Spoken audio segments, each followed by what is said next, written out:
Welcome to the League of Women Voters Forum for candidates running for Neenah Common Council District 1. My name is Anna Olson. I'll be your moderator tonight. The League of Women Voters is a nonpartisan political organization encouraging informed and active participation in government.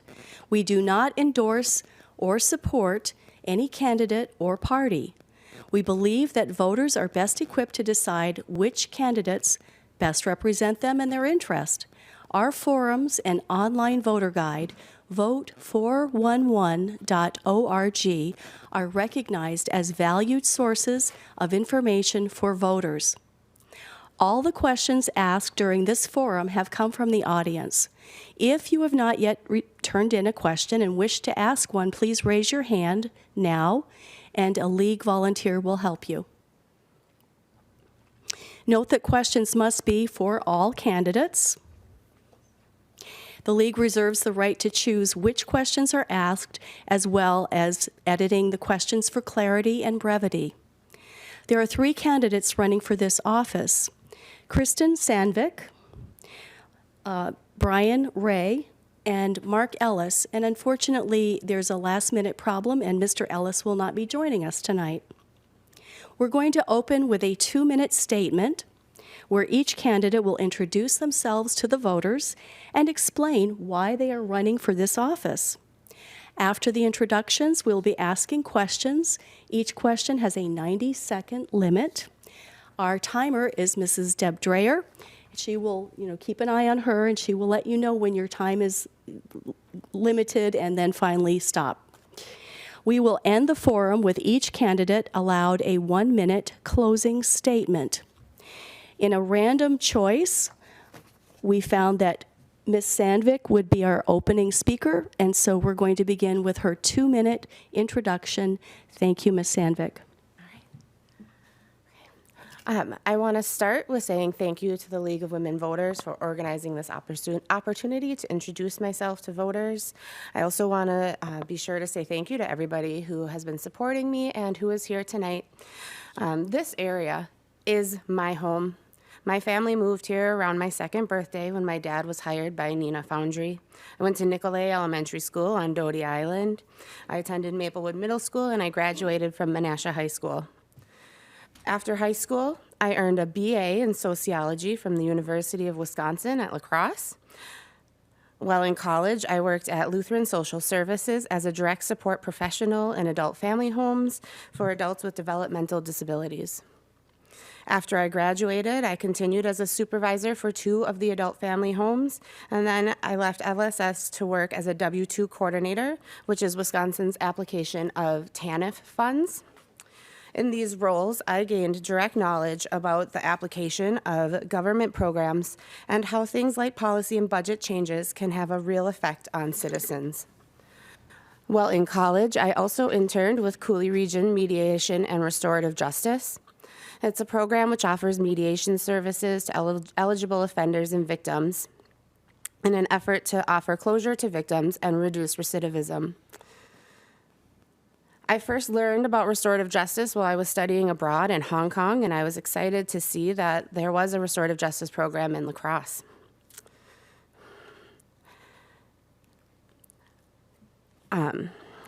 I work as a lead teacher in the Growth and Development Department at the Neenah Menasha YMCA now. I have been there for about 6 years in total, minus little time during COVID. Every day at work, I practice my patience and creative problem solving by working with toddler and preschoolers, and I get to work and I get to interact and grow with families in and around Neenah. I've been a homeschool parent and an administrator of our small homeschool co-op for about 8 years. And this too has given me,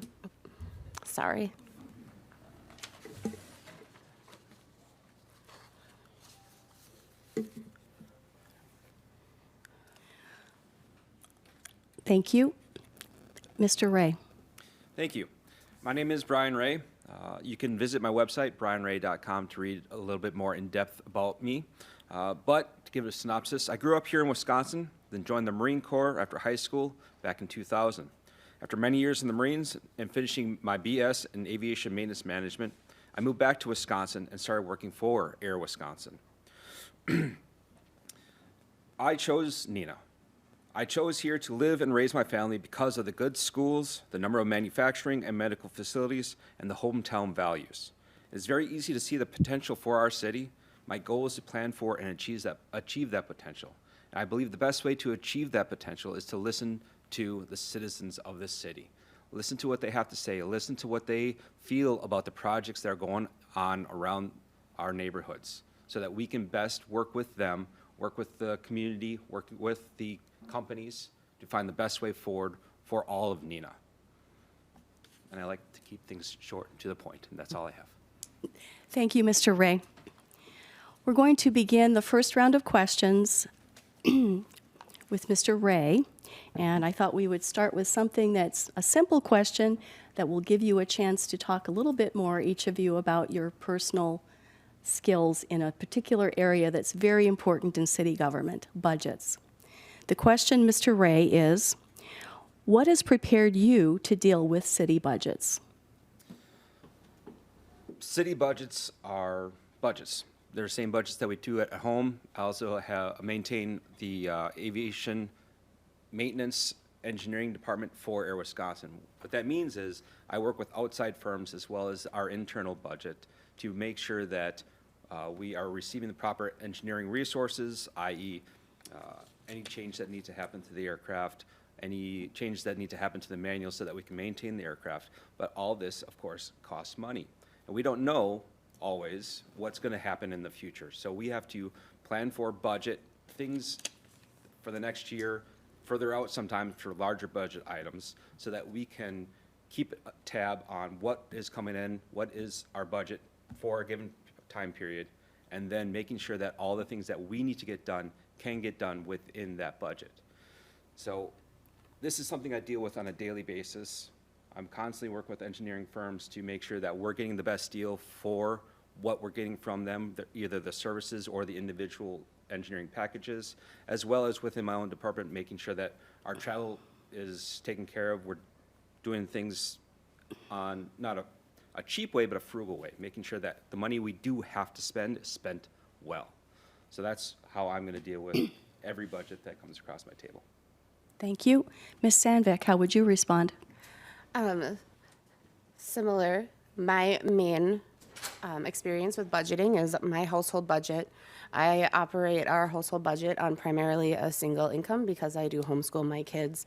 So in order to make ends meet, we often have to think very carefully about how we are spending our money. Oftentimes looking ahead to think about what will cost the least in the long run is an important thing in the budget. Making sure that when we are paying for something, it is something that will last and be worth spending money on. Thank you very much. Question 2. This one is a little bit deeper and might require some explanation. So I will read the question and I'll try to explain what it's asking. And then we will start with Ms. Sandvik and then go to Mr. Ray. This is the question.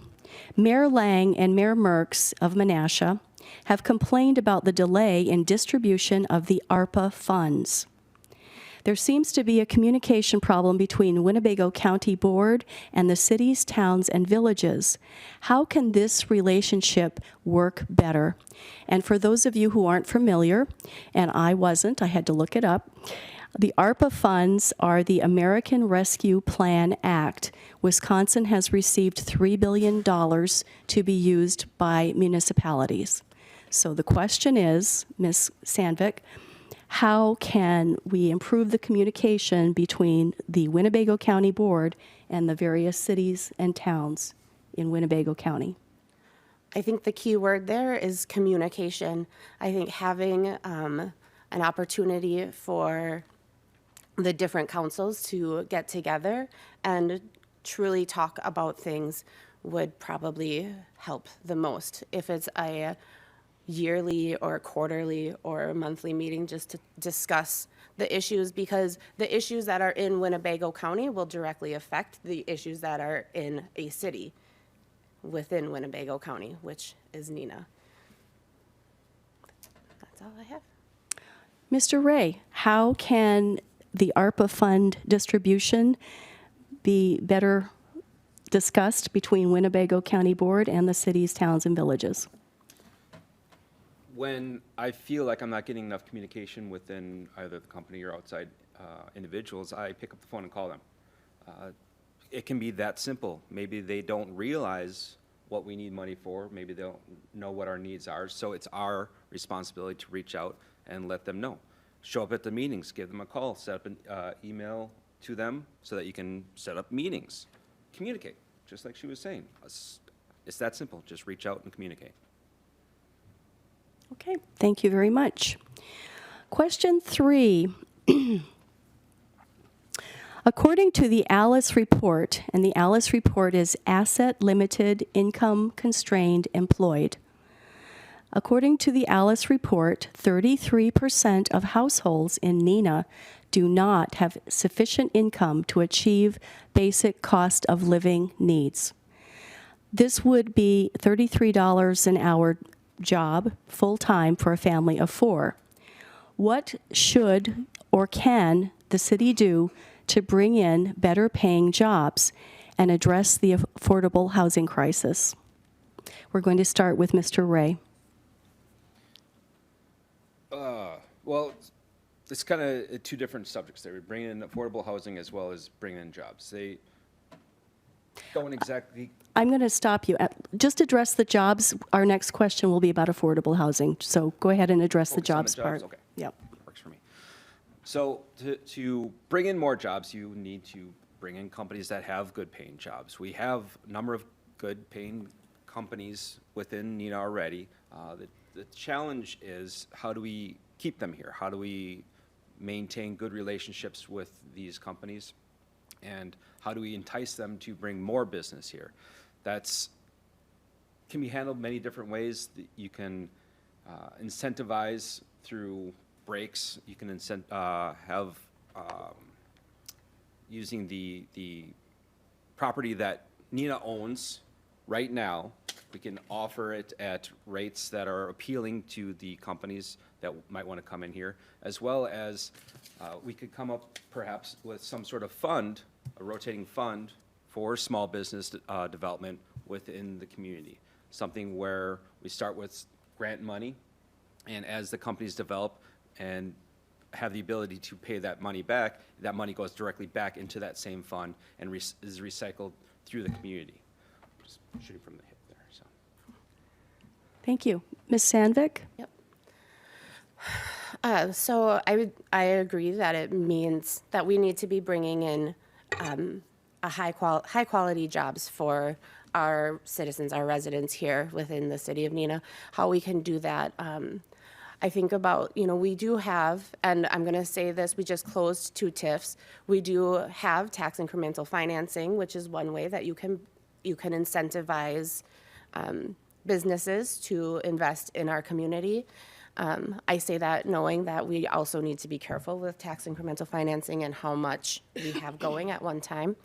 And I also think encouraging small business growth. I have a friend who is a small business owner, and she's working on finding a place for her brick and mortar it's going to be a pediatric therapy clinic, and she's struggling with finding commercial space that is affordable to rent. So we need to find ways to incentivize and encourage people to be here.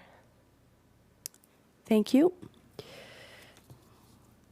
Our next question is going to actually be a continuation of this idea, and we will start with Ms. Sandvik. If you are selected as alderman, how would you address the lack of affordable housing in Neenah? Affordable housing is such a big issue right now, and what is qualified as affordable housing is astronomical to me. I believe I saw recently that houses that are 2 or 3 times what we paid for our house in 2012 is considered affordable these days. But how would we address it? That's a good question. We could encourage development from local developers to bring in Section 42 housing. I think that's the most important thing, is recognizing that we need to accept that affordable housing is a need in every community that exists. Thank you, Ms. Sandvik. Mr. Ray? I feel that it's the obligation of government to not stand in the way of development. I believe that the best way for Neenah to bring in housing is to allow housing to be developed in Neenah. That sounds simple enough and very straightforward, but we do a lot of things to get in our own way with these sorts of things. So it's important to work with communities, work with neighborhoods, figure out what the plan for that neighborhood should be, what that plan can be.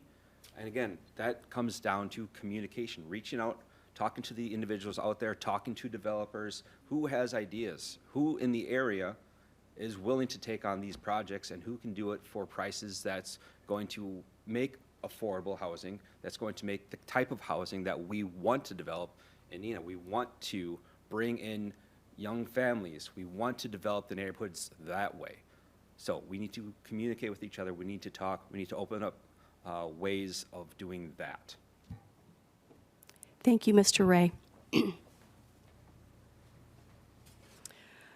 Question 5 will continue in this vein. It is as reads, downtown Neenah is a food desert. Boutique delis are nice, but out of reach for low-income families. What can the city do to get a grocery store downtown? And we're going to start with Mr. Ray. Trying to picture where a grocery store size plot is right now in downtown. I guess if we expand out the concept of what downtown is and go further south down Commercial, there's some decent plots in that general area. There's already a Pick and Save down there. A little bit further north, there used to be a grocery store, a smaller grocery store. I can't recall the name right now. So again, it goes back to what do the community members want? Where do they want it? I know that Quick Trip is a good example. It's not exactly a grocery store, but it's a nice place that you can stop in, get a couple of essentials, and get on your way, either to work or from work, getting home to the kids, that sort of thing. But right now, Neenah is standing in the way of Quick Trips coming into this area. So again, we need to get out of the way of developments for these types of things. Again, going back to plots that the city may own right now that a grocery store could fit in. Again, we need to find developers that are going to take that property and turn it into something that's good for the community at large. Thank you, Mr. Ray. Ms. Sandvik, how can we get a grocery store downtown? It's Island Foods, in case you wanted to know.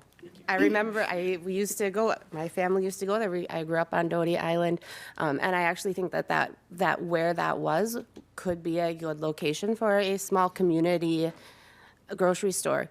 How can we incentivize that? We could offer some kind of grant to get a grocery store in there, or we could look at using the TIF funding. We could expand one of the TIFs downtown and utilize that to expand, to have some development on Doty Island. That corridor right through there, I believe it's First Street, has been looking pretty bare for a pretty long time, and I would love to see something going on there for Doty Island and all of downtown Neenah. Okay, thank you. Question 6. Recently, the town of Harrison set up a year-round electronic waste drop-off at their town hall. Can Neenah do this? What else can Neenah be doing to help the city and its residents live green? And we're going to start with Ms. Sandvik, please. Okay. I don't know all the details, so I can't say for sure if that is something Neenah can do or not, but it sounds like a great plan and something that we could look into. And as far as going green, one idea that I have had is I know that there are some other communities that have a program to help households renovate their older homes, and then it's basically a loan that gets paid off with the sale of the house. And I would love to see a program like that for some of our older, more historic homes in Neenah to help them green up their households a little bit. Okay.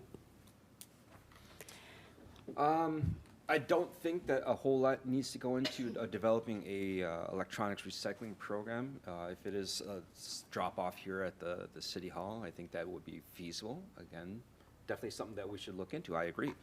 I've also heard talk of having a compost collection started up throughout the city of Neenah, which I think is a great idea. I do a little bit of composting in my own yard. I'd like to have my garden every summer.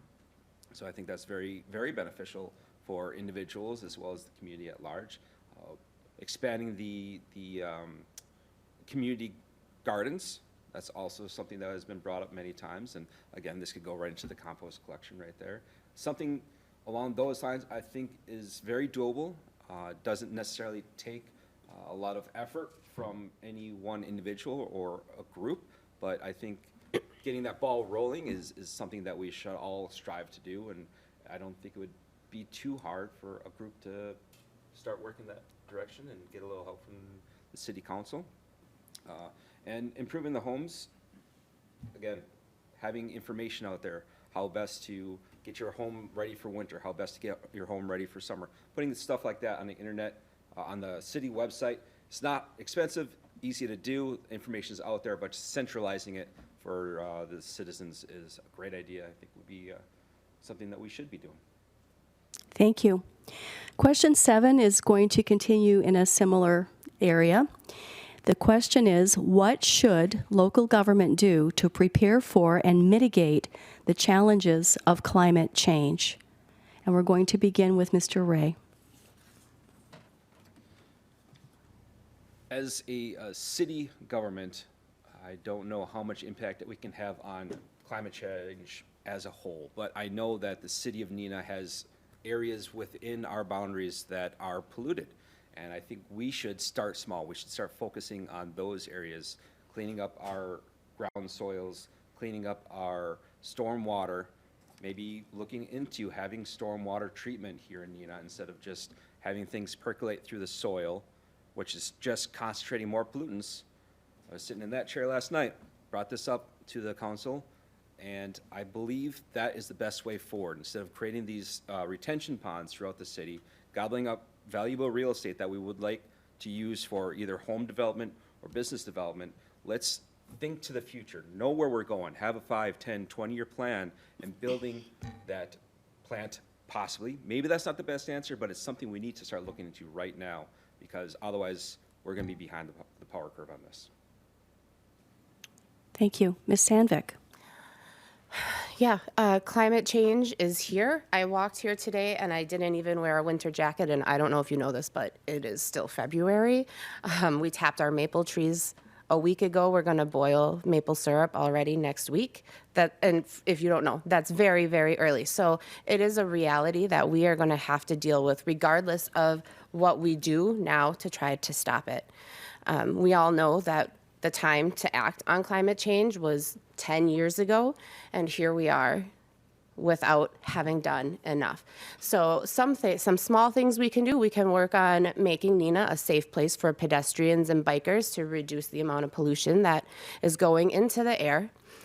We can also be prepared, knowing that what we can expect is an increase in extreme weather, including precipitation. So making sure that we have drainage for our roadways, so that we may continue to live the life that we have been living, with hopefully some changes. Thank you, Ms. Sandvik. Sustainability is not the same thing as climate change, but it is in the related area about improving daily life in our community. It's a major concern for municipalities and citizens. What should Neenah do to increase its sustainability efforts and encourage businesses in their efforts to be more sustainable? And we're going to start with Ms. Sandvik. So sustainability to me, if I'm out for a run, if I'm running a sustainable pace, it means it's one that I'm going to be able to run my whole half marathon in. Not that I've run a half marathon in the last 2 years, but that's a different story. What we can do is making sure that things remain affordable and that is my main answer. Finding ways to make sure that we are not spending, having to spend money over and over and over again to do the same thing. We just replaced our furnace in our house. The furnace we had was put in the year that my parents were born.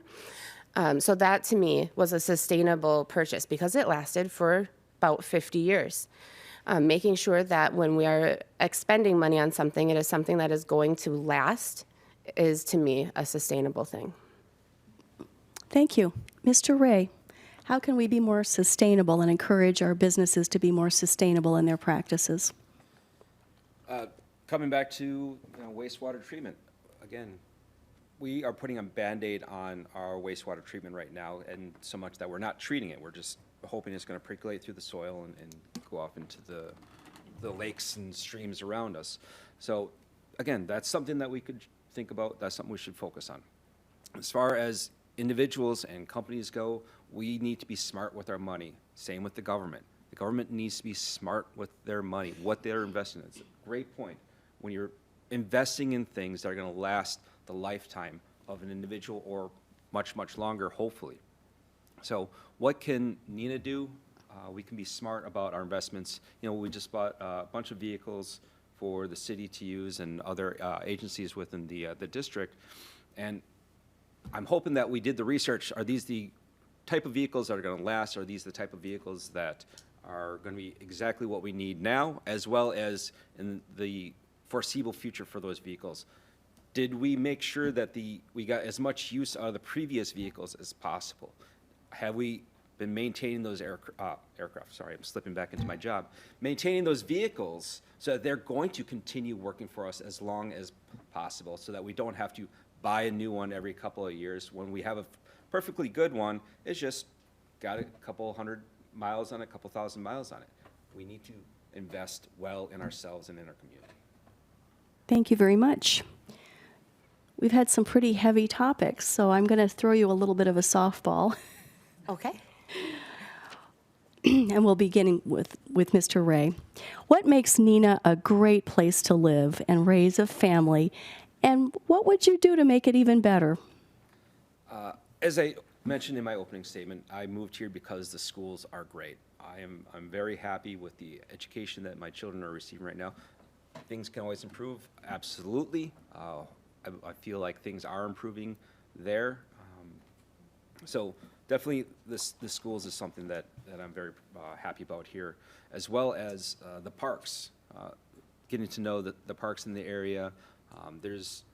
We're losing most of Douglas, but we have some other good ones in the area too. My kids like to go to those. The sledding hill, that was a lot of fun to find out about. So I think right now, as I have young children, I focus on these things a lot. There's a pool out by Winnebago that is nice. It's a very good facility. I think it could be expanded a little bit. I think that's something that we should look into doing, coordinating with other neighboring cities as well with their Parks and Recs department to improve not only ours but theirs, and working together to pool resources, mind the pun there, and develop things that everybody in the area is going to enjoy, not just Neenah. Thank you very much, Mr. Ray. Ms. Sandvik, what makes Neenah such a great place to live and raise a family? The thing that stands out to me the most about Neenah is that it's a small town feel with access to big city amenities. And you don't have to drive, you're not going to be stuck in traffic for a half hour to go 2 or 3 miles. Traffic is not terrible, like you would find in a bigger city. So to me, every time, I feel like everywhere I go, I end up seeing somebody who I know. And that is great. I think we have had some really wonderful companies that have invested in our city throughout its history, and that has helped allow Neenah to be the prosperous place that it is. And the final reason that I decided to purchase our house in Neenah over Menasha, as a Menasha High School graduate, was that you could have chickens in the backyard. And I know that that seems really silly, but that was the deciding factor for me. Okay. Thank you very much, Ms. Sandvik. All right, question 10. With millions of dollars already invested in the western part of our downtown, do you support the city partnering with corporations to develop Arrowhead Park, with that potentially leading to even more development? And we're going to start with Ms. Sandvik, please.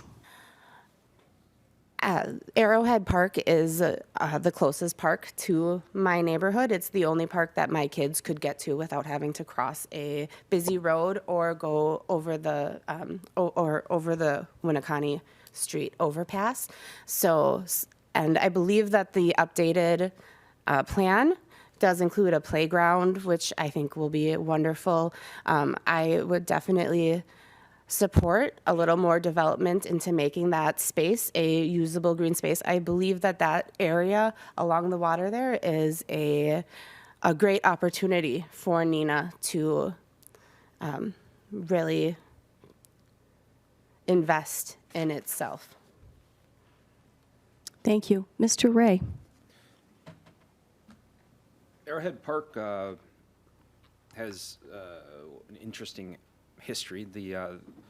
I do question the ground there, how much development we can actually put in there. I don't know if we can put anything of any size structure onto that property right now. I need to read into that a little bit more. I believe right now we're focusing on putting a bridge to that property when there's a bridge to nothing right now. If you go there right now, you'll see piles of railroad ties, you'll see a porta potty, you'll see a parking lot that's mostly full of plexus items. So yes, it is a property that can be developed. It is a property that should be developed. It's just something that we need to make sure we're doing properly. And I keep circling back to this, making sure that we're doing the right types of investment in this property, not getting ahead of ourselves, and really focusing on what we can do to improve Arrowhead as a park, to bring people in so that it is something that people want to go to, so that it's going to be something that we can celebrate as a city. Thank you. Question 11. Are you in favor of the city applying for grants to help fund shoreline repairs and improve blighted areas of the city? Mr. Ray. Grants are always tricky. Grants come with strings attached to them. You have to be careful about what you are promising to do when you take that money. Do we need to do the improvements? Yes. I believe that if we put our minds to it, we can find ways to improve that property within the means that we already have at our disposal, and we should try not to use grant money. That being said, I'm not going to say no to bringing in grant money. I don't know what the hypothetical situation is. It's something that I would have to research and read into and make sure that it's the right choice for Neenah. I'm not going to say absolutely yes. I'm not going to say absolutely no on that sort of money, but it's something that we need to think thoroughly through before we accept. Thank you. Ms. Sandvik. Like you said, of course, we need to think carefully about anything any grants that we would seek out. However, yes, I would be in favor of grants that would help us improve and clean up our shorelines and our blighted areas within the city. All right, thank you. Question 12.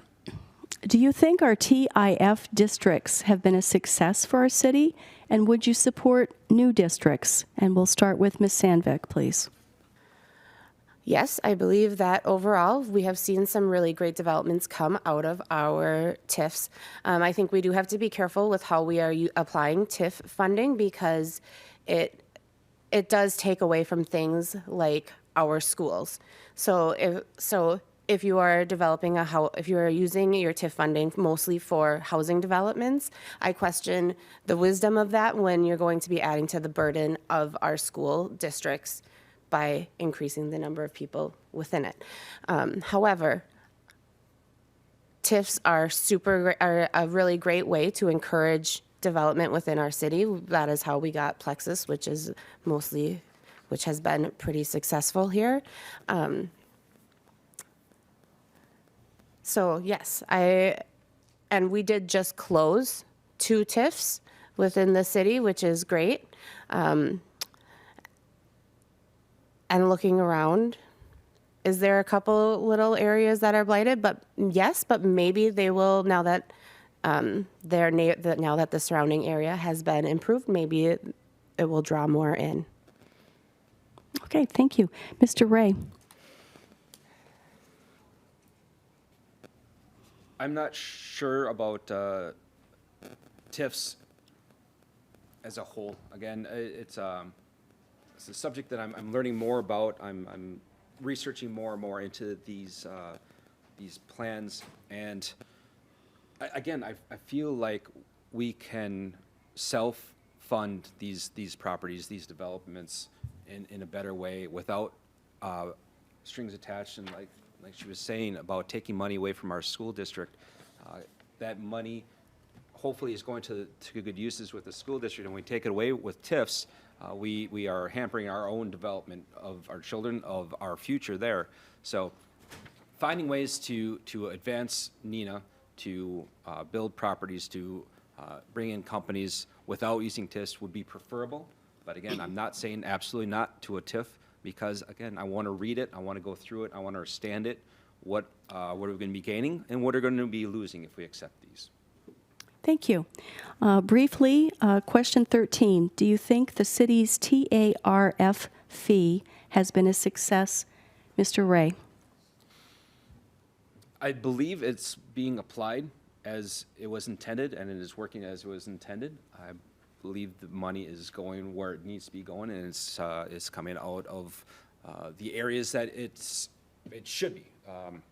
It's kind of walking around the question there, but the money is going back to where it belongs with these, the way I understand that they're working right now. So, Thank you. Ms. Sandvik? Can you clarify for me, TARF? I honestly, this is the first time I've heard of it. Is there? The transportation fee. Thank you. Understood. I am not very well versed on the public transportation fee, and I would hesitate to give an answer on something that I don't know a whole lot about. So that is where I'm at for that. Okay. Our final question is about the plans for downtown Neenah. And the question reads, great plans are being made for downtown Neenah. What is your opinion of the plan brought forth? I would ask, because not all of us may know what those plans are, what is your opinion of the plan? And but give us the highlights, the things that you see are most important and most positive, if you don't mind. So what are these, what is your opinion of the plan for downtown Neenah? What especially do you see as a positive? Maybe if you see any drawbacks, you could also let us know what you think about that. Is that okay? Yep. All right, and we're going to, that is question 14, and that is with Ms. Sandvik. Okay, so the night that they revealed the downtown plan, I got called away from that viewing to go to my daughter in the emergency to meet my husband and daughter because she was in the emergency room. So I overall was impressed with the plan. That is the main thing that I can remember. A lot of the details are going to have left my brain at the moment. I liked what they were doing with Arrowhead Park. And one of the questions that I did ask about was a parking structure. And I can't remember now. There was a lot of regular parking, like lots. And the engineer or planner who I talked to said that there are those people that some people don't like parking structures because they don't feel safe in them. But I still would definitely like to see a parking structure somewhere in downtown Neenah. And also a little bit more pedestrian safety. Thank you. Mr. Ray? I agree with you 100% on the pedestrian safety item there. Feel like having a more walkable downtown is a beneficial idea. I enjoy being able to, take my kids for a walk down here and visit the shops, or taking my dogs for a walk down here. And there's Green's Poorhouse allows dogs outside when you're eating there, which I appreciate. Having a few other items like that. Parking can be an issue at times, absolutely. We do need to figure out the best way forward for that, so that people are comfortable with the way that they want to get down there to do the things that they want to do down there, as well as making sure that the stores, the shops, and other amenities downtown are expanding, are local, are people that we know, we trust, and we like to be around, and we want to shop in their shops and buy their goods. So I think that is a great general plan to move forward with, and we just need to work on the details. Thank you. We've come to the end of our questions, so we'd like each of you to give us a 1-minute closing statement, and we'll begin with Mr. Ray. I'd like to talk about why I decided to run for city council. I weighed the pros and cons on this, and ultimately I decided to go forth with it, knowing that it was going to take up a lot of my time with my children, time with my family. But I believe that's what it's going to take to be a good council person. Doing the research, getting out into the public, talking to the individuals, finding out what they would like to happen in their city, finding out the items that are coming across the table that we're going to be voting on. What are the details? What are it's good to know what the end game is, but how do we get from A to B? All the things that happen in between, I feel, aren't always thoroughly researched prior to the votes happening, and I promise that is something I will be doing if elected. Thank you. Thank you very much. Ms. Sandvik, your minute closing. All right. We know that Neenah will face challenges as we continue to grow and change. I will strive to listen to the concerns of my District 1 neighbors and work to keep our community strong. I may never have all the answers to all the problems, but as your representative, I will seek out information, listen to ideas, and work towards compromises. Thank you very much. I'd like to thank the candidates, the audience, and the City of Neenah, which allowed us to use this space. This forum was recorded and will be posted on our Facebook page and our website when it becomes available. We encourage voters to look for more candidate information on our online voter guide, vote411.org. A reminder that the race for this position will be on your February 20th primary ballot, where the number of candidates will be narrowed down to the 2 who will appear on your April 2nd ballot. Polls are open from 7 a.m. to 8 p.m. You may also take advantage of early voting. See a league member if you need more information. Welcome to the Neenah School District Board of Education Candidate Forum, co-sponsored by the League of Women Voters of Winnebago County and Fox Cities Advocates for Public Education. My name is Anna Olson, and I will be the moderator this evening. The League of Women Voters is a nonpartisan political organization encouraging informed and active participation in government. Fox Cities Advocates for Public Education is a nonpartisan, issue-oriented advocacy group that focuses on Wisconsin's promise of a quality public education for every child. They advocate for public policy that will improve our public schools and attract the best educators. Neither organization endorses nor supports any candidate or parties. We believe that voters are best equipped to decide which candidates best represent them and their interest. All the questions asked during this forum come from the audience. If you have not yet returned a question and want to suggest one, please raise your hand and a league volunteer will help you. Note that questions must be for all candidates. The league reserves the right to choose which questions are asked, as well as edit questions for clarity and brevity. There are 8 candidates running for Neenah School Board. All 8 were invited to participate. Christian Saar, incumbent, was unable to attend. But we are happy to welcome Alex Corrigan, Brian Epley, Susan Garcia Franz, Tom Hanby, Cherie Long, Jeb Pfefferly, and Roxanne Schwant-Knudsen. Thank you for coming. We're going to open with a 2-minute statement where each candidate will introduce themselves to the voters and explain why they seek to serve the community as a member of the Neenah School Board of Education. Questions from the audience will then be asked with a 90-second time limit. We'll end the forum with each candidate's 1-minute closing statement. Let's begin. Before the meeting began, we did a random selection of who would start, and Miss Garcia Franz chose the ace of spades, and so she gets to start. Winner. So we're going to come in kind of a clockwise fashion.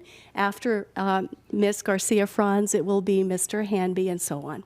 So 2 minutes on the clock. Thank you. All right, thank you so much. Thank you for having this forum. I think these types of forums are really important in these types of local elections. So my name is Susan Garcia Franz, and I was born and raised in Neenah. I'm an alumni of the Neenah Joint School District. I also moved 23 years ago back to the Neenah Joint School District and raised my children in the district. Then they recently graduated from the district in 2019 and 2020, which were interesting years, to say the least. So I've been very involved in the district, school board meetings, attending these meetings from time to time as an advocate for literacy. And really the biggest piece for me is my daughter got diagnosed with dyslexia and really had many years of struggle throughout the school district with her reading and her reading levels and the levels that she was at. And she was on the more severe side of her dyslexia, so she really did struggle. I've been an advocate for dyslexia. I work with Decoding Dyslexia Wisconsin, working on making sure we address dyslexia in our schools. The other thing is I also received my master's in public administration, and that's really given me the insights to things like public policy, more information on public policy, more information on organizational structures, and really public involvement in our politics. So really moving forward, I want to keep involved in the school district, making sure as Act 20 was passed, as we have some changes up and coming in this district, it's really important to have someone like me who knows a lot of the background around these issues to make sure we can do the best for all students in the district and make sure reading and math are much higher levels in performance in our district moving forward. So thank you so much. Good evening. Thanks, League of Women Voters, for having us, like always. I've been following your forum since I first became interested in the school board in 2004. I've attended the vast majority of school board meetings since then. I've had an opportunity to serve on the board years ago, filling in a vacancy, and last year I did not get reelected, but prior to that I had served a 3-year term for you. Being a politician's not really my primo skill here, because I'm far more interested in the fact that we have 9 members, 3 seats to fill, and thank goodness 8 people who want to fill them. So to me, that's the win already on election day. We have 8 people that are willing to jump in and do the work that needs to be done. I'm not a member of the group, but out in the hall, we have the Fox Cities Advocates for Public Education. If you haven't seen their online thing and you're capable of doing so, have a look at that. It's excellent material about what's going on in your school system, in your state. Those are the things that are super important, and I want to, again, thank my fellow candidates and be grateful that you're here, and hopefully the folks the voters want is who gets in. Primarily, I'm interested in watchdog sort of work with our administration and our school board. It's always been my goal to have more openness, more transparency, and that people feel welcome to be involved in our district through our meetings and other events. So I welcome you guys to give me a call at any time, whether I get elected or not. I'm in the phone book, but my phone number is 920-725-7055. Working with or near the school board and following their activities have basically turned into a hobby of mine, so I'd love to hear from you. I'm completely committed to doing what needs to be done in our district to serve everybody in our community. Thanks so much. Thank you, Mr. Hanby. Ms. Long. Hello, my name is Cherie Long. Thank you for having us. I grew up in Pasadena, California in the 70s and 80s during the desegregated busing era. My childhood friends, and even now, come in many colors, many faiths, and vary in socioeconomic class.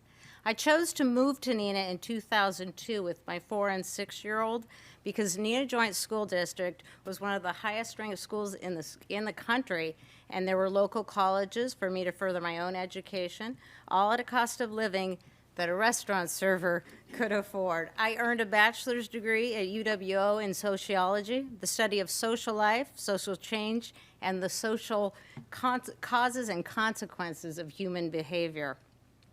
As a parent, my involvement in my children's education has always been my first priority. I spent 15 years as a daily presence in their schools, classrooms, and on the PTO. I was part of the Academic Booster Club advocating for advanced curriculum and teaching staff for our gifted students while the budget for the programs was being cut in 2009. I saw firsthand the importance of having a school board that understands the landscape of our students and the community's needs, and I've spent the last 10 years coordinating business to business and designing and executing workshops around the world. I know how to work with people and how to get things done. My focus is on curriculum and improving student outcomes with an emphasis on bringing dyslexia teaching techniques, diagnostic tools, and general benchmark achievement metrics to every classroom and teacher to bring our kids to reading proficiency and beyond. I support and encourage parental involvement to cultivate a learning community of well-rounded individuals imbued with critical thinking skills, personifying Neenah's passion for excellence. Thank you, Ms. Feifel. Thank you, Ms. Long. Sorry, I messed up Mr. Feifel's name, so that's on my brain. Thank you, Ms. Long. Mr. Feifel. You are not the first one to do that, so you're in good company. Good evening. My name is Jeb Feifel. I've lived in the Neenah area for just about a year and a half. Moved here from Northern California, where I lived for 5 years, and originally from the East Coast.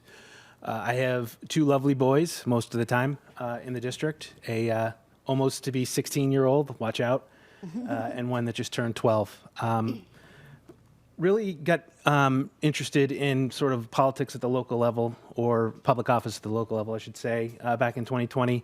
Obviously, a lot going on in that time frame, and there was a lot of polarizing stuff at the national level. And to me, it struck me that you can really make a difference at the local level, and that's where we should really focus our efforts. So that's part of why I'm running.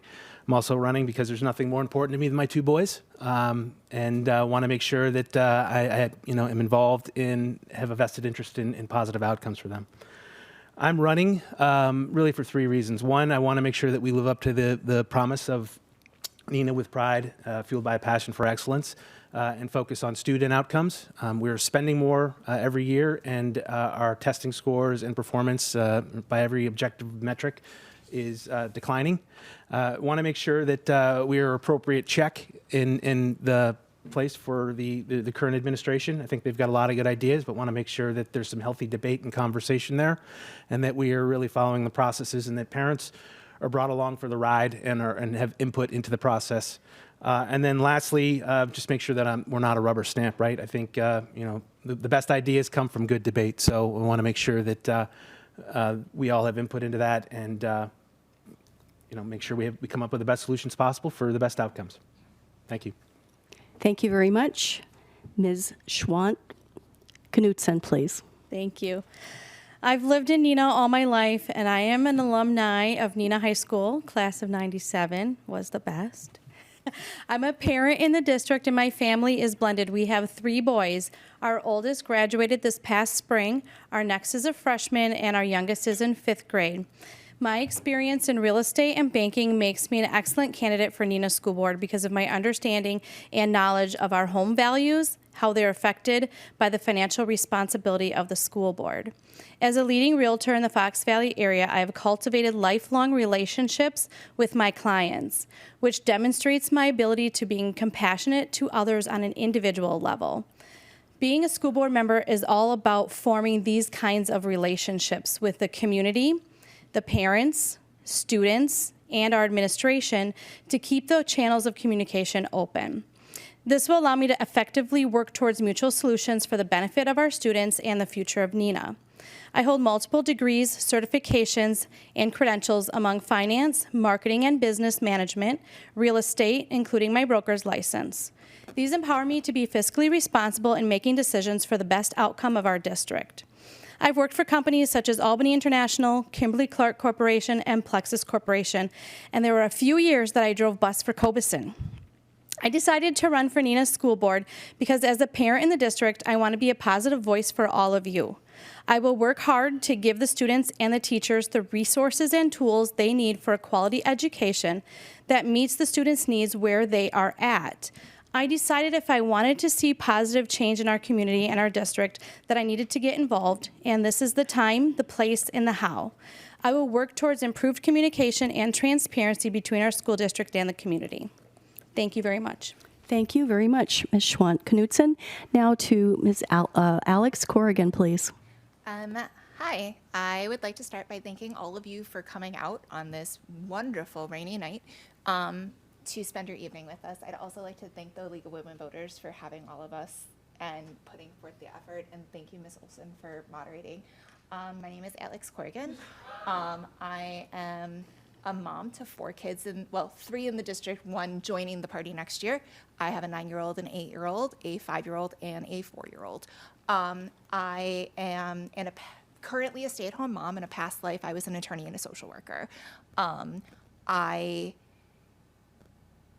really care about education. I have spent the last 20 years studying education policy and advocating for kids.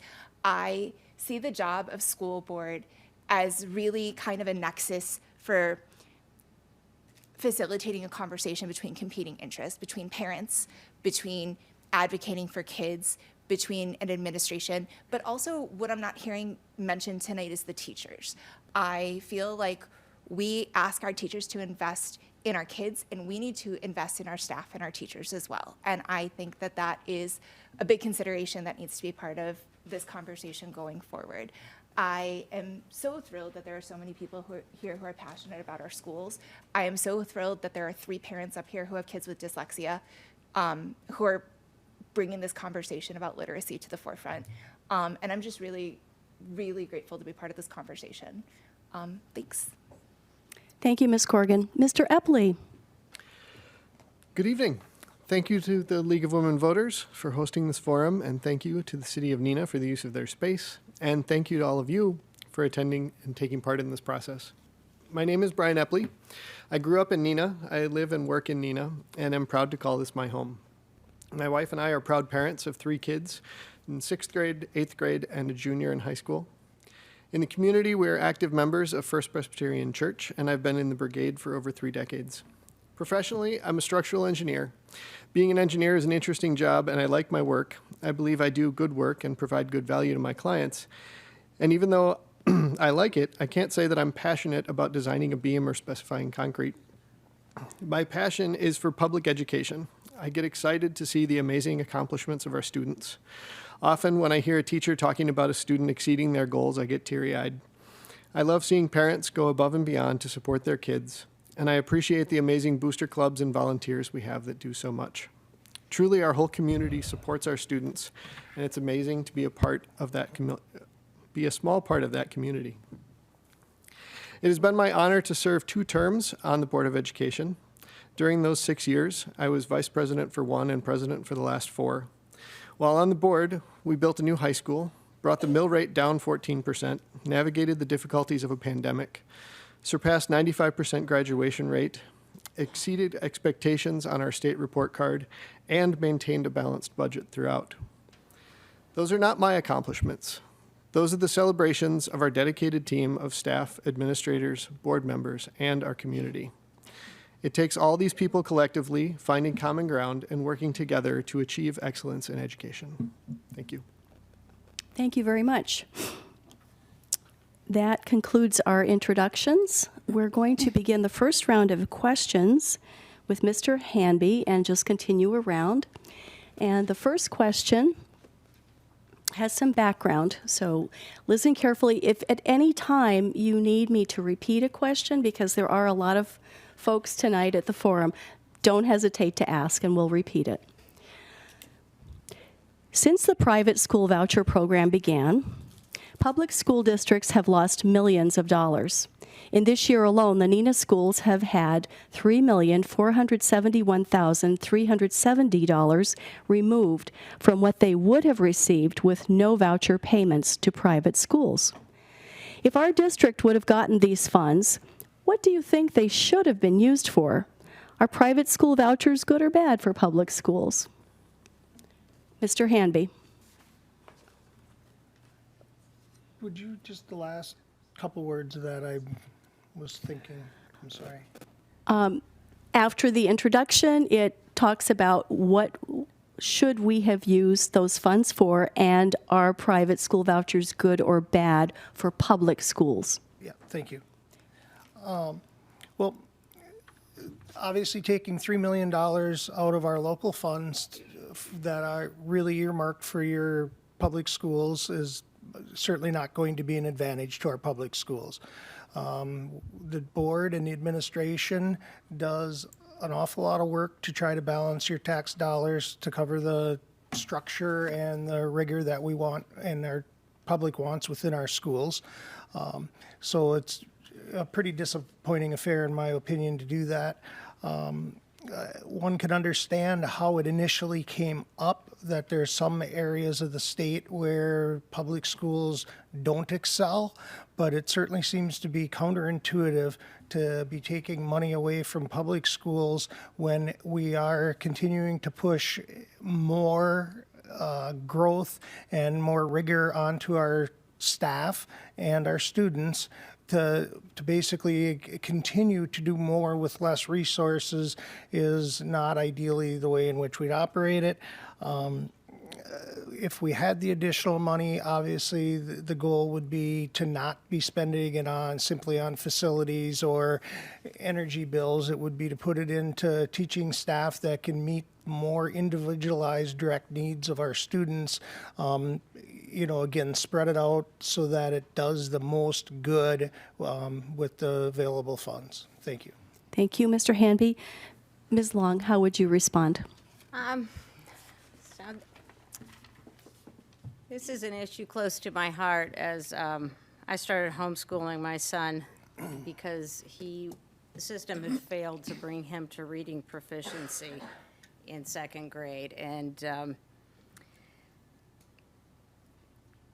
they didn't seem concerned about his reading. So what we're looking at is an exodus of students from the public school system. The teachers seem to be exhausted and seem to focus on minor behavioral modifications. So I think this focuses back to curriculum and getting a curriculum that meets the needs of the community so we can stem that exodus and bring that money back to our schools. Thank you. Thank you. Mr. Feifel. Sure. So I think that I understand when talking about this in the context, we're talking about the school's budget. I would say that it's not the school's money, that their tax dollars, the taxpayers' money, right? And ultimately, I think free markets tend to make the best products. And when the free market is speaking to us, we should be listening to it. And we shouldn't be necessarily trying to freeze the competition out. We should be trying to understand why it's so successful and how we can outcompete and make sure that we are creating the most desirable, end solutions for our students and families and teachers. Ultimately, that's the best way to provide the best student outcomes. And if we're not meeting that bar, then unfortunately, people are going to look elsewhere. So we need to make sure we're out-competing the private schools and keep them in the system. Thanks. Thank you. Ms. Schwant-Knudsen. Thank you. I echo what Jeb said about it being taxpayer money going to the schools or going elsewhere. And I know for a fact that having kids in special ed services that they are very underserved in giving the teachers the tools they need and the students the tools they need to succeed in the classrooms, because these kids all learn differently. Every kid in the school does. There's no box we can put all of them in. But especially with special ed, there are a lot of resources that we could be using, a lot of tools we could be using with them. So I would allocate some money, some funds towards them if those kind of funds were come back into the school district. Thank you. Ms. Corrigan. Hi. I don't know how much education we should be doing around this. There's kind of a bait and switch that's going on with the voucher program, particularly around special education. Private schools say, we can do better, we're smaller, we have smaller classroom sizes, send your kid here. Then they get a 90% reimbursement from the state to cover those special ed costs. Our school district only gets a 30% reimbursement rate. Unfortunately, however, what happens is they only have to keep those kids in their school for 3 weeks, and then they get to keep that money. And then they say, I'm sorry, your kid is too complicated. They actually have to go to the public school. And then we have to make that up out of our operating budget. So honestly, I think that probably all of that should be going into special ed. We have an incredibly overworked special ed department, particularly in the higher grades, and a really terrible time retaining teachers and retaining aides. And I think that being particularly the dynamics that are going on with regards to special ed and what's being said to these kids, that that money belongs in special ed. Thanks. Thank you, Ms. Corrigan. Mr. Epley, how would you respond? Thank you. Well, I guess starting at the end of your question, I would say that vouchers are bad for public schools. On the board, we hear a lot about transparency and accountability. And I believe that taxpayers deserve to know where their money is going. So if we're taking tax dollars and sending them into a black hole of private education, there's no accountability at all. Our school board is accountable to the voters, and I'm proud that we have to answer for our actions, and you all get to see what's going on. Some private schools are funded over 50% by tax dollars, and yet have zero accountability for any of that. Schools that accept public money should have to submit test data and report to the DPI. I think it's that simple. As to what we would do with $3.4 million, I think the very first answer is hire more staff. In big round numbers, you're talking about 34 staff positions. We need more teachers, we need more counselors, we need more social workers, we need more math and reading interventionists in our classrooms. And we could hire 34 of them right off the bat. Not to mention raising pay for our existing teachers, our aides in our classrooms. Keeping classroom aides has been really difficult, and being able to pay them a fair wage for their work would help a lot. Thank you. Thank you, Mr. Epley. And finally, Ms. Garcia-Franz. Yes. So in agreement with some of the things that have been said, that private school voucher really is bad for public schools. One of the biggest things, and Alex did mention this, is that there's still an obligation of the public schools to cover students that do end up going to private schools that end up with special learning disabilities and struggle in that private school. There's still an obligation of the public school to make sure that child gets educated. So there's still an obligation, and yet the money has gone elsewhere. And if we, in our district, if we really want to see kids being able to excel, it has to be that primary focus in on really getting in the beginning, getting the fundamental foundations of our higher literacy rates, and so that our children don't struggle after the fact of if they can't read, then they struggle to read to learn, and have it becomes a snowball effect where it becomes more problem and you need more staffing and more people involved. And so if we catch things early, if we look at it a prevention model, and the prevention model is bringing that 3 million back to our public schools where it belongs, where we can be accountable to it, keep it accountable, attend our meetings, and really give inputs to it and see that it's spent in the areas of the highest need in our district. And often that is staffing, especially with special education. So absolutely, positively, it should come back to the public schools. Thank you very much. Question 2, we will begin with Ms. Long. And there are like 4 different questions we've tried to kind of put together. This is in regard to the increasing attention to choices of books in the school libraries and the curriculum in the classroom. What criteria should be used, and who makes the decision to remove a book from a school library or classroom? That's it. Molded together. That's it, yep. Well, I looked online, looking up who does make that decision, and I don't feel like there's a clear path for how the decisions for how the school libraries list and collection is made. I think we could clear that up a little bit, have a collection analysis, a list generation, and a purchase recommendation. Then it goes on to administrative approval and purchase in addition to the collection. It seems that seems like a fair process to me.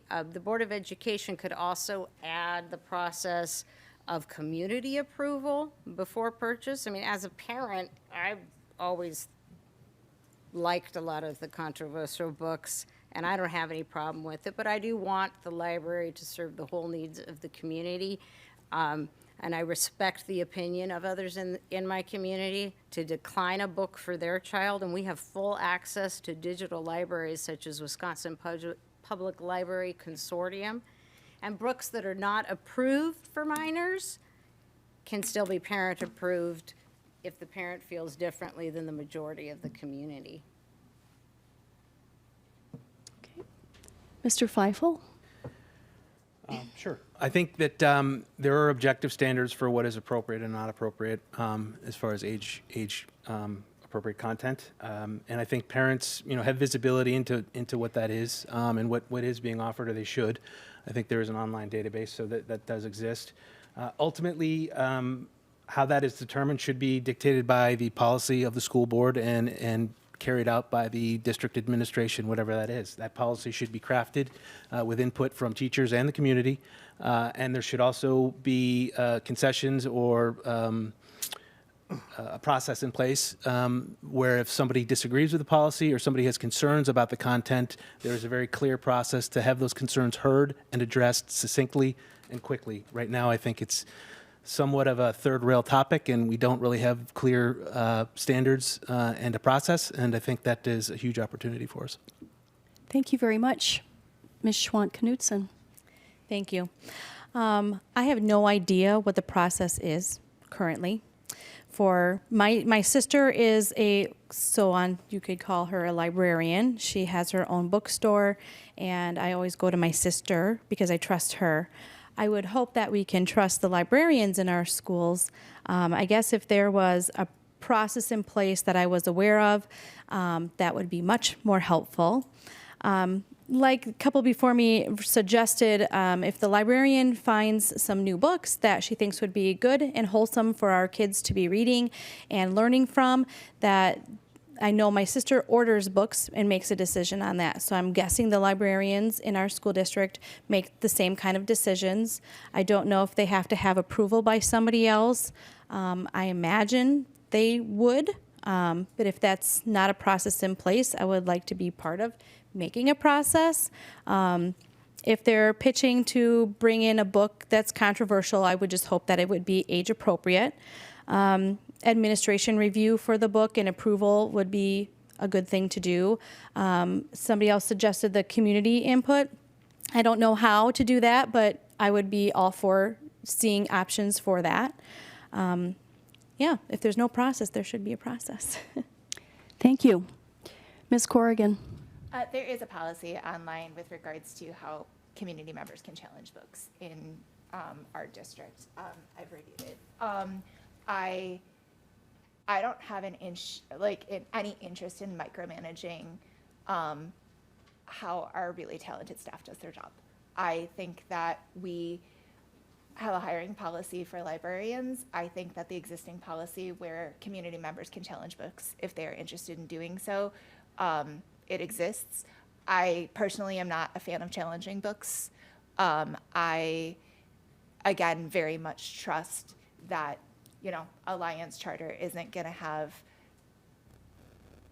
materials in their library that are inappropriate for my third grader to read, and thus, also Neenah Middle School isn't going to have things that are inappropriate for an eighth grader to read. I think that part of why I am interested in this position is because we have incredibly, incredibly motivated and talented people who are making the best decisions for our kids that they possibly can. And again, we do have a mechanism for community members to challenge things in existence. So there is a way for people who want their voice to be heard regarding that to be able to do that. Thanks. Thank you very much. And Mr. Epley. Thank you, Mrs. Olson. Well, yes, Alex, you beat me to it. We do have a policy in place. I believe, off memory, it's policy 9210. It's very clearly written out. There is a multi-step process. You go through it and fill out a form. It's all right there. With that said, reading books is good. I think knowledge is good. I trust our librarians. We have a hard enough time getting kids to read, not only teaching them to read, but also keeping them off their phones and engaged in learning and reading as a life skill and something to continue with throughout their lives.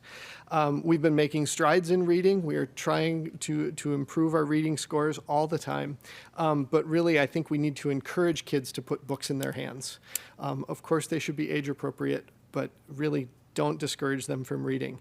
And I think parents need to take some sort of accountability in this process as well.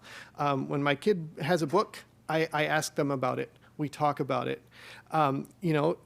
See what they're reading. Go through their backpack if you have to, and use that as an opportunity to talk about what they're reading, why they're reading it. If it's a topic you're not sure about, ask them why they're interested in it.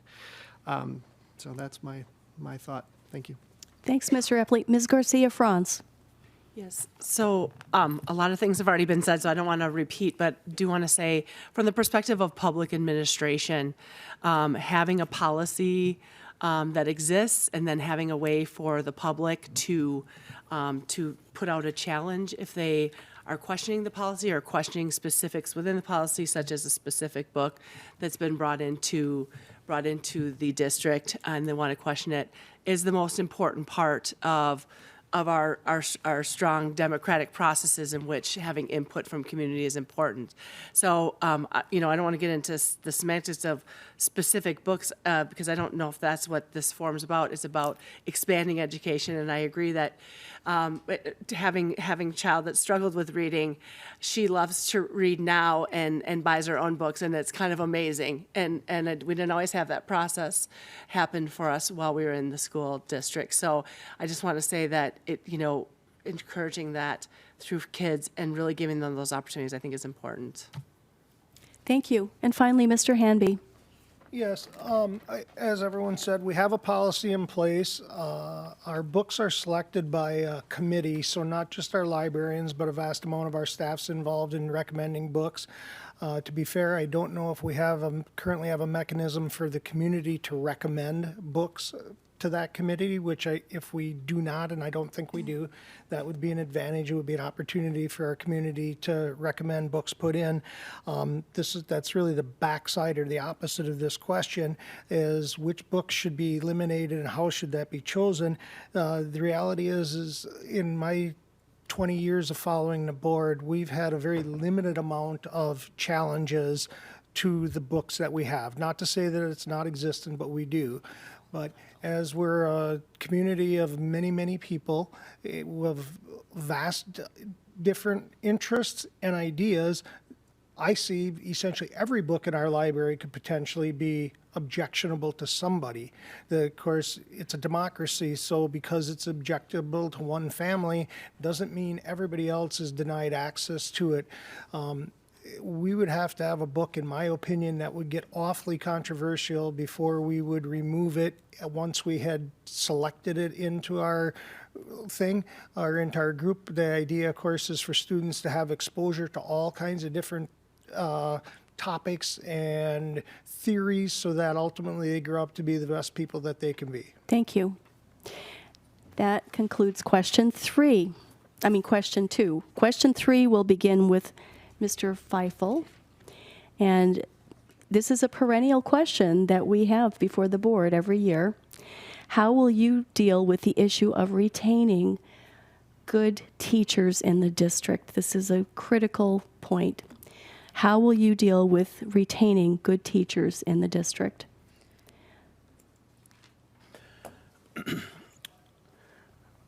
That's an excellent question. Obviously, we look to retain and get the best talent within the district so we can, obviously attract families to the community. I think it really starts with making sure that they feel heard and they're part of the process.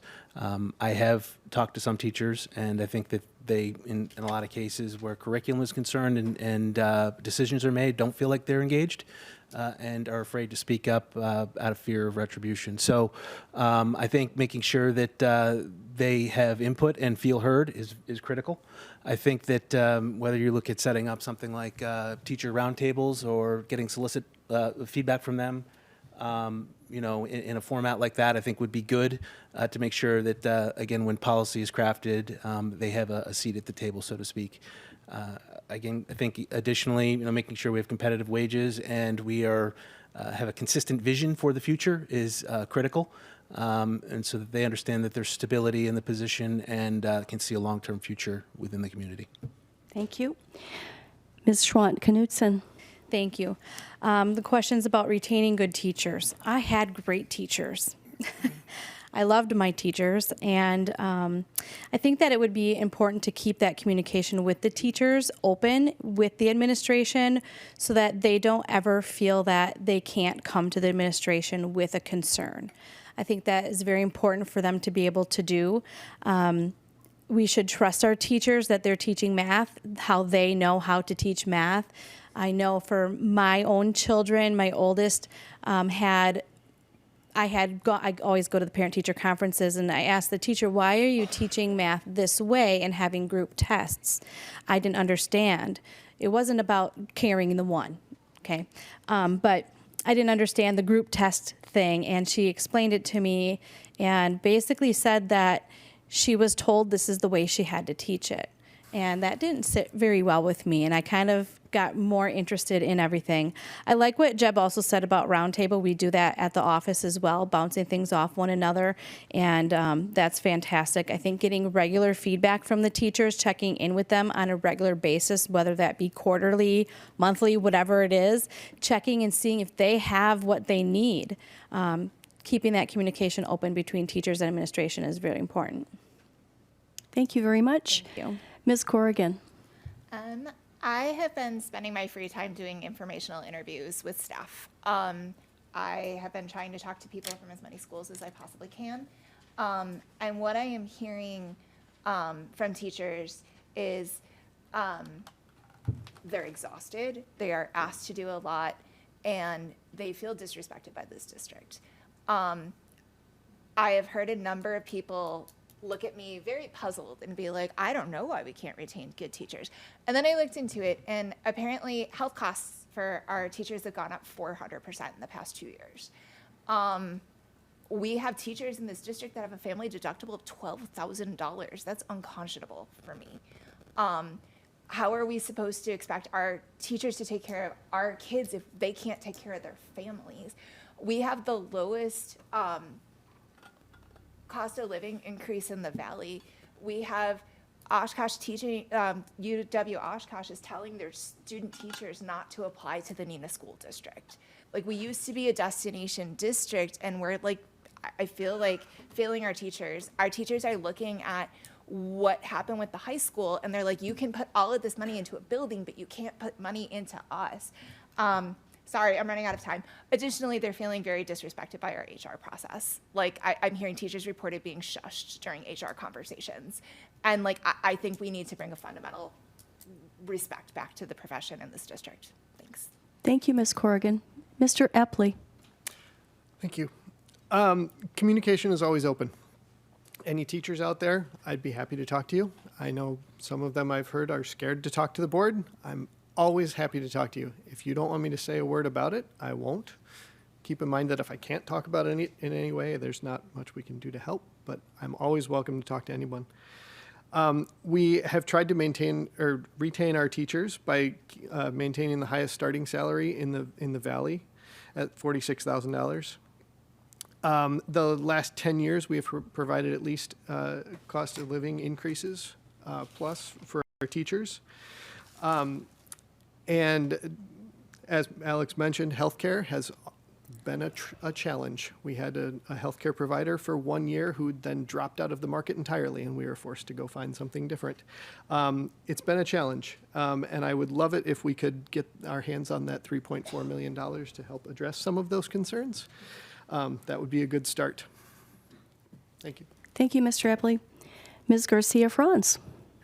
So in terms of retaining good teachers, I think there's a couple startling pieces out there when Brian mentioned the starting salary.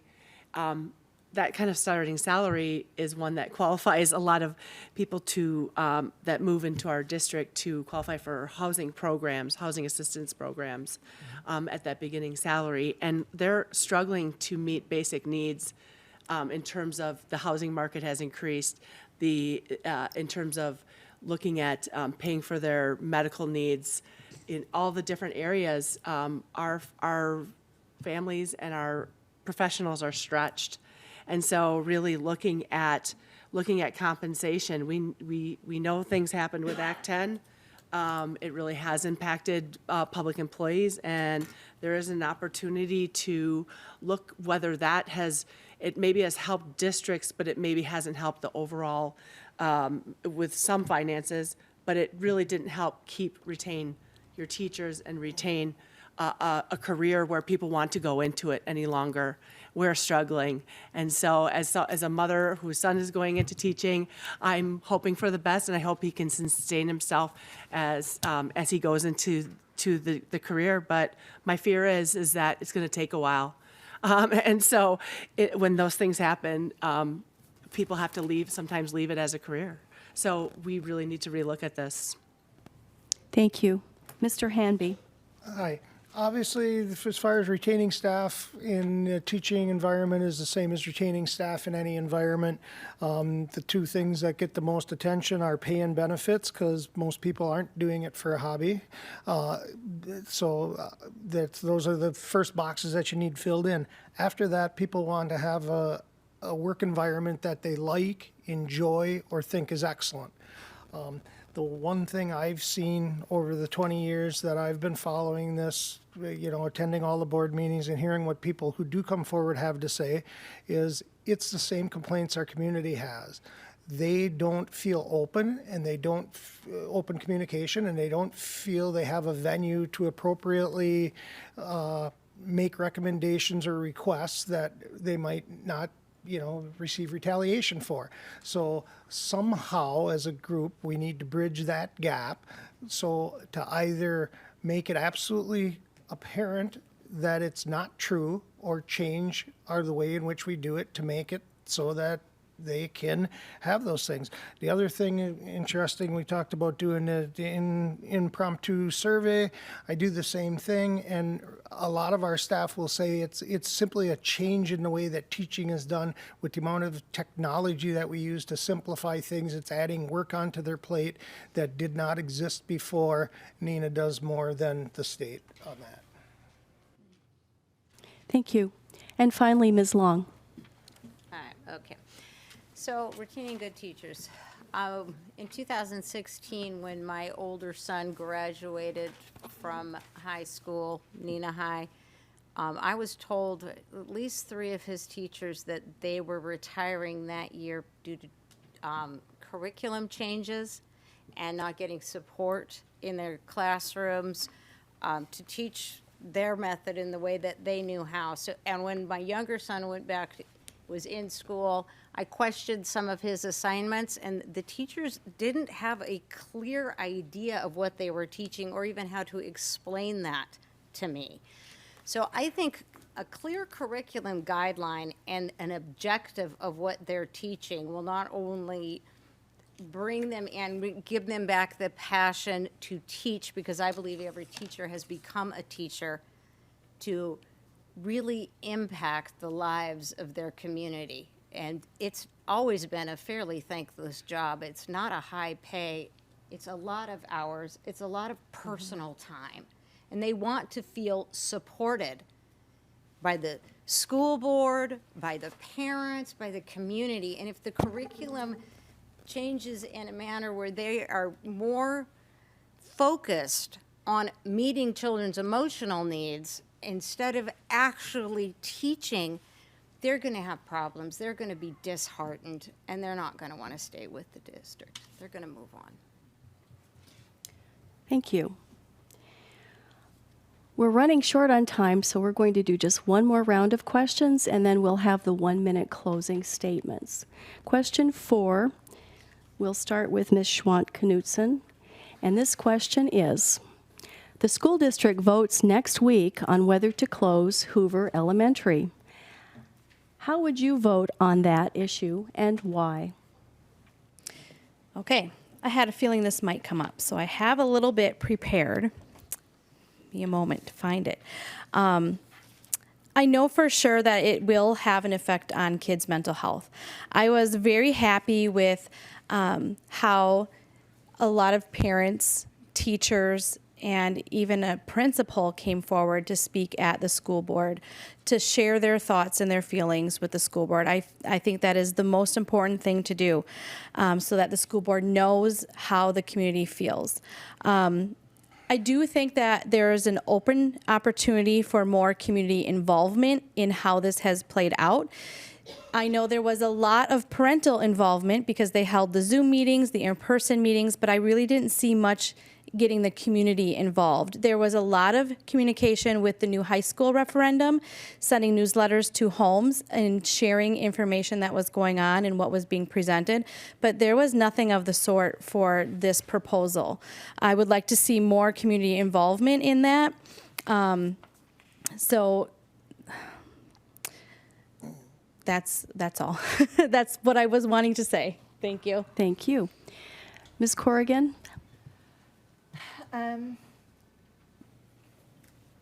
It feels really privileged to be able to be like, I would vote this way, even though I then don't have to vote this way. I was really struck by the parents coming to speak about how upset they were about their kids' schools closing. I was really struck by the optics of closing a school that involves some of our lowest income members.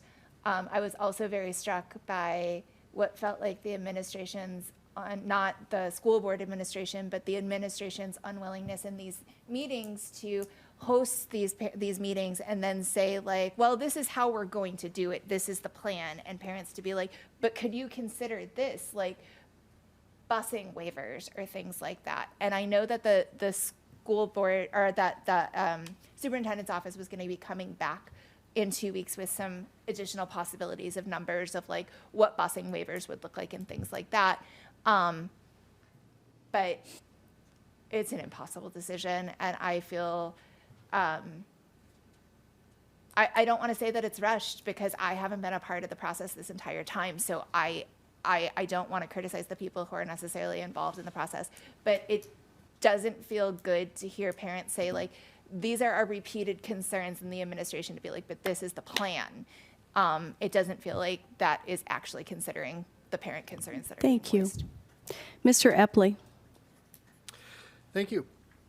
Yeah, this is a tough one because I actually have to vote on this. I don't like it. It doesn't feel good. It's all bad. And that's the hardest part about it. I will step back a little bit and say the administration has been working on this for months, really years, if you look back at our long-range planning that began during the referendum process. We held 6 meetings with the community, more than ever before when we've talked about boundaries in the past, from what I understand. And so we've been trying to reach out. It's really hard to get people to show up to those meetings. We try really hard. So please show up to those things. But I guess at the end of the day, we have to make hard decisions. And that's part of being on the board. It's not easy. It's not fun. You're going to make somebody mad. Someone is going to be disappointed. We've tried to make concessions. The board has suggested things, parents have suggested things, and the administration is trying to take as many of those into consideration as they can. I know they're trying hard to do that. But at the end of the day, we have to be responsible with our financial responsibility and try to take into account all of the many factors. It's not just about one piece. It's about this giant puzzle, and it's really complicated, and it's hard to get all that together and do the right thing, because the right thing is really hard to do. Thank you, Mr. Epley. Ms. Garcia-Franz. Well, I did look at that Hoover proposal, and I did go to Hoover School from K until 2nd grade, and want to say that, so I have a special place in my heart for Hoover School, for definitely, but I want to say, when I looked at the proposal, it seemed as if that a lot of these students from this area would be moving over. There'd be a higher population of students going to the Horace Mann campus, and what I didn't, the total information I didn't get out of the proposal was kind of to do that. Is the reason doing that is because you have more real estate and you can consolidate more of your staffing in a better way due to the larger real estate that exists. But we've talked in the past about when you take away neighborhood schools, the impact is there is an impact to the neighborhood, and there is an impact to the kids that live in those areas and have to go further out, farther away from their areas in which they live, and the challenges,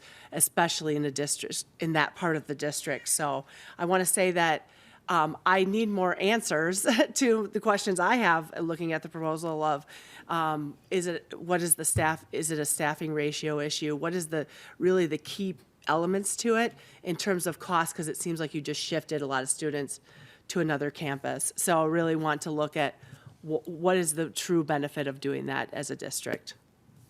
Thank you. Mr. Hanby. Yes, I would vote no to closing Hoover School, the same as I voted no to closing 2 elementary schools previously. There's just no way to underscore the importance of having schools that are in proximity to young students' homes. I believe that. Our community as a whole has believed that over the course of 20 years and has continued to support that, both in their voices and at the voting booth with, funding, financing, and happiness for that. The problem is, as someone else had mentioned, the administration has worked on this for months. Of course, the community and the board are just being brought into it now. This is the same thing that happens with other major decisions, which is exactly why we need to make a huge focus on our transparency, our openness, and our communication with our public and all of our stakeholders and groups, whether that be students, teachers, parents, taxpayers who only pay and aren't getting benefits out of the direct benefits with kids in our school at this point in time. So the answer was, well, how would we vote? And I heard people who spoke before me essentially say, I don't have enough information at this time. So that is the fact. We don't know enough at this time, in my opinion, to accept that recommendation and move on with a decision that's that big and that impactful to so many people.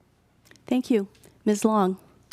Yeah, like everyone has said, this is a tough decision, but I don't have enough information. I've dove in, I'm trying to figure, 45,000 is what we would save annually by closing that school, but this is a lower income, lower socioeconomic class, that I can really relate to. They're really taking away a local school that's not that expensive. I don't have enough information. There's no reason that I can see that this school is being closed and that these families are going to be maybe irreparably displaced. I was really happy to see that there was some parents come up and talk about what a hardship this is going to be for their family. And so right now I would vote no, because I need more information on this, and I've looked into it as much as I can. I think that a larger discussion should have been had. Thank you. And finally, Mr. Feifel. Well, I'm with Mr. Hanby and Sheree. I would vote no, emphatically. You know, I have a lot of notes written down here, like arbitrary and capricious, and borderline reckless. Where's the fire, right? I mean, this is a huge decision to make. It impacts a lot of families, students, parents, teachers, administration. I know that the administration's worked hard on this, but I don't think they have all the answers yet. And there's no reason why we can't push the pause button on this and really, you know, make sure we understand the implications of this move. When we're talking about contracting our elementary school footprint, the third one, and you know, a very compressed time period, we're talking about mortgaging our future. Part of the charm of this town, many charms, don't get me wrong, is the neighborhood school model. The school administration seems to be marching to a plan, but when they're pressed on providing details of the plan or what the vision is, they don't seem to know what that is. And if they don't know what the vision is, they shouldn't be making long-term decisions like this without taking more time to understand it. We don't understand the transition costs. We don't understand the soft costs and the impact to the families. And we're ultimately giving the board 2 weeks to make a decision before we shoehorn a gigantic transition into a very short period of time. I think it's a terrible mistake, and we need to push the pause button and make sure we really understand it before we proceed. Thank you very much. This concludes the questions. We will now have 1 minute for each candidate to present a closing statement. And we'll begin with Ms. Alex Corrigan. I really want to thank everyone for being here. I really want to thank you, the League of Women Voters, for hosting this. I'm not going to say I'm the best candidate. I am been thrilled with the level of conversation and discourse tonight here. I think that we would be lucky to have a board of any one of these people who are up here. I will say I have 2 kids with autism. I have 2 kids with dyslexia. That has made me have to learn how to maneuver and talk and consensus build. I would really love to bring the skills that I've developed professionally as well as personally to advocating for my kids and yours. I really would welcome your vote. But again, we would be really lucky as community members to have any of the people up here tonight. Thank you. Thank you, Alex Corrigan. Brian Epley. Thank you, Mrs. Olson. Public education is my passion. I want to help our students succeed and prepare them for the world. I want to make Neenah the best place for our staff to attract and retain the best educators. Neenah is a special community, and I want to bring the whole community into our schools so they can see just how special Neenah schools are.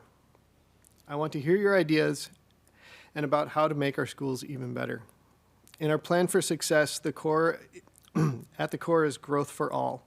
Through our focus on engagement, collaboration, well-being, and responsibility, we work to help all of our students achieve growth in their lives.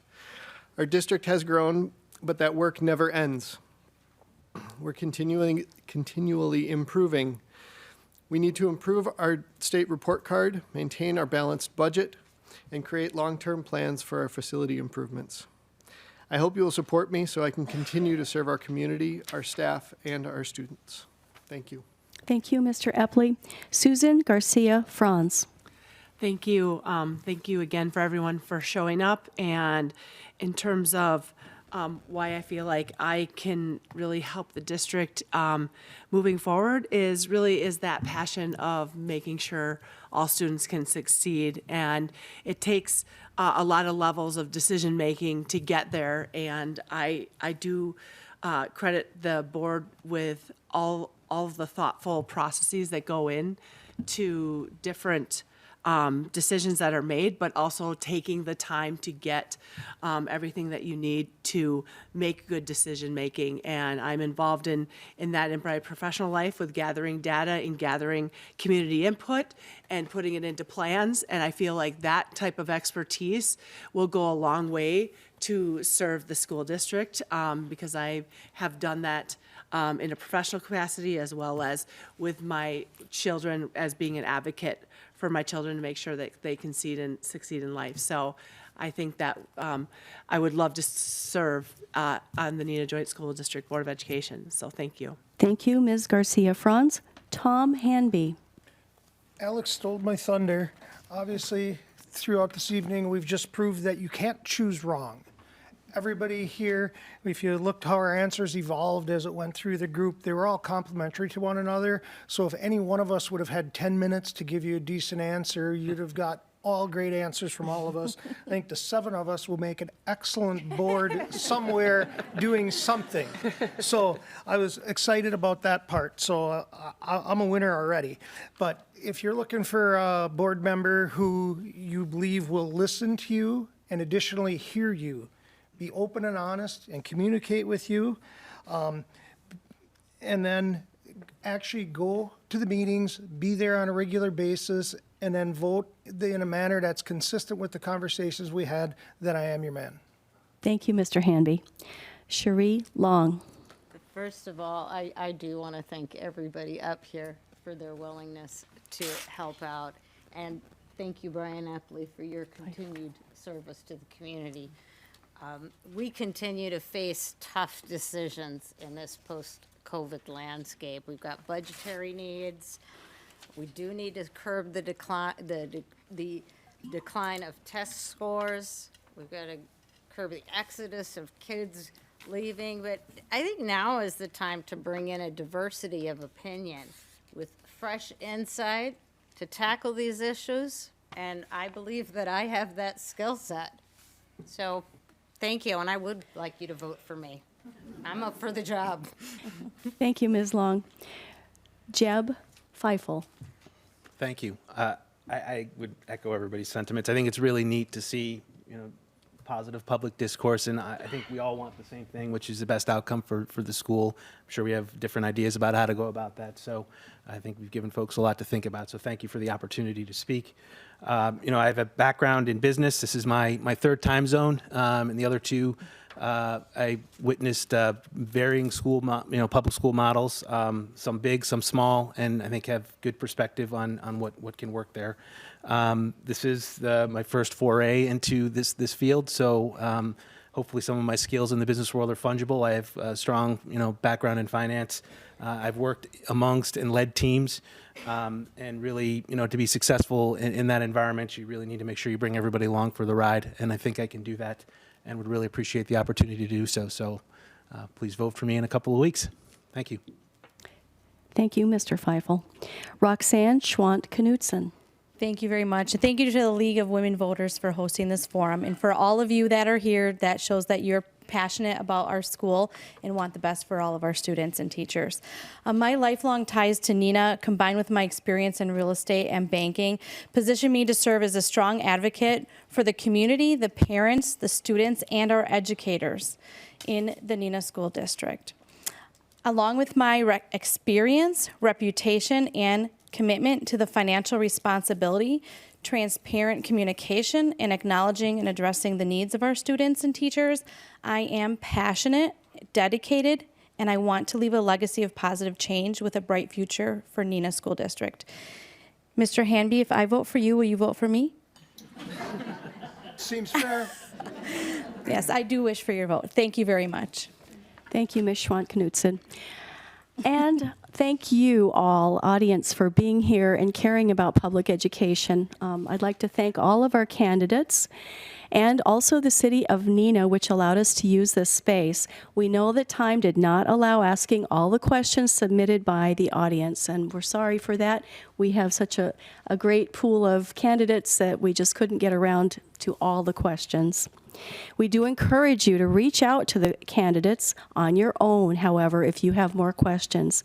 This forum was recorded and it will be posted on our Facebook page and our website when it becomes available.